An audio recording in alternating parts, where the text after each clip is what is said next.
Good morning, good afternoon જી તમે સમજો ભાઈ.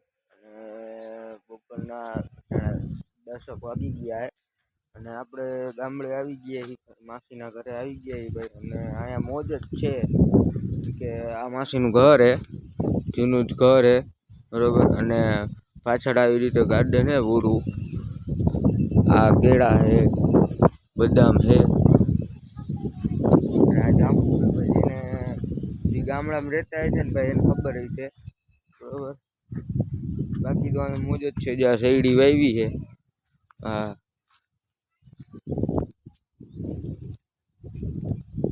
અહીંયા મોજ છે જોરદાર ભાઈ. ખુલ્લું વાતાવરણ, શુદ્ધ વાતાવરણ. અને ભાઈ એમ અટાણે આપણે સાંભળ્યું બધે મીડિયામાં અને સોશિયલ મીડિયામાં બધે ભાઈ ખેડૂત ઉપર અત્યાચાર થાય છે. આવી રીતે જમીન હોય એમાં ટાવર નાખી દઈએ બરોબર. એટલે આપણે એટલું જ કહેવાનું ભાઈ ખેડૂતને કે તમે એક થઈને લડો. એટલે બધે કંપની ગમે એ કંપની હોય, ભારત સરકાર હોય કે અદાણી લિમિટેડ કંપની હોય, બધા જ તમને દબાવશે, ખેડૂતને જોઈને દબાવશે. કેમ કે એની પાસે પૈસાની સત્તા છે. તમે એક વાર ખાલી અનાજ બંધ કરી દો, બંધ ઉગાડવાનું, પછી આપણે જોઈએ પણ એ પણ ક્યાં જઈએ લેવા બરોબર. આટલું જ કહેવાનું મારું. બાકી તો જે મહેનત કરે એને સફળતા મળે જ છે ભાઈ, એવું કાંઈ નથી. તમે મહેનત કરો ભાઈ, મહેનત કર્યા વગર કાંઈ નથી. તમે મહેનત કરો એટલે તમને સફળતા જળશે જ બરોબર. બાકી જો આ ખેતરમાં થાંભલો ઊભો જ છે, જીઓનો થાંભલો ઊભો જ છે, રિલાયન્સ વાળાનો. અને ભાઈ પૂરું વળતર દઈએ તેના કારણે, કેમ કે એને જમીન એવી રીતે દીધી છે બરોબર. એ જમીન દીધી છે ભાઈ એને એનું વળતર મળે છે, પૂરું વળતર હે એને એનું મળે છે. એટલે ભાઈ એને જમીન દીધી છે, સમજી ગયા. નકર કોઈ ન દે.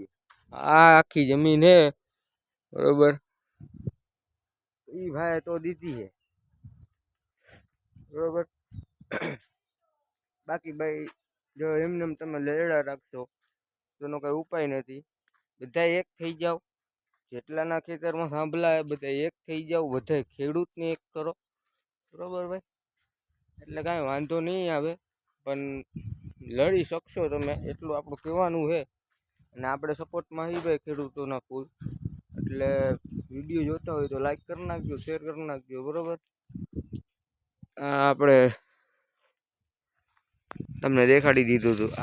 આ ઘર પણ એનું જ છે, જૂના જ મકાન હે ભાઈ. અને રહેવાની એવી મજા આવે છે કે આમ ગરમી નથી થતી.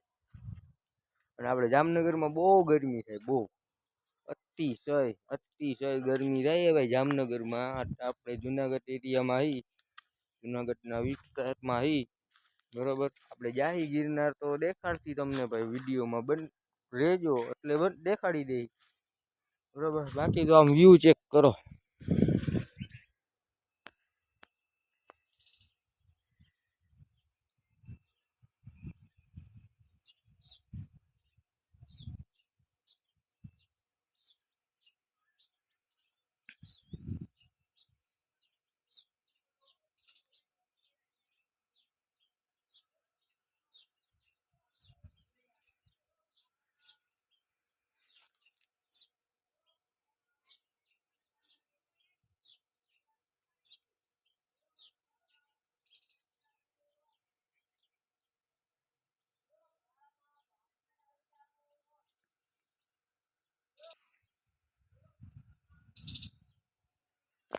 અને ભાઈ જે પક્ષીનો અવાજ સંભળાય છે હવારમાં, જે મજા આવતી હોય બારે સૂતા હોય. નારિયેલી છે આપણે, મારા માસાને અહીંયા મારા મામા લઈ આવ્યા હતા. નારિયેલી છે ભાઈ. અને એમાં અમે બહુ નારિયેલ પીએ આવે ત્યાં, જ્યારે અમે અહીંયા આવી ત્યાં હોય જ છે. અને અમે ઉતારી બહુ પીતા છે ભાઈ, બહુ મજા આવે. કેમ કે અહીંયા વાતાવરણ શુદ્ધ, બધું ખાવાનું શુદ્ધ બરોબર. અને ગરમીનું પ્રમાણ પણ ઓછું જ છે, વધારે નથી. મજા જ આવે બરોબર. બાકી તો આપણે જો વાડીએ જાય માસાની તો દેખાડશી તમને. અને જો ગિરનાર જાય તો એ દેખાડશી બરોબર. બાકી તમને વ્યૂ દેખાડ્યું. જો આ વિડીયો મજા આવી હોય તો લાઈક કરી નાખજો, શેર કરી નાખજો ને સબસ્ક્રાઈબ કરી નાખજો. અને દેખાડી દેવી ભાઈ જો જાય ને આગળ તો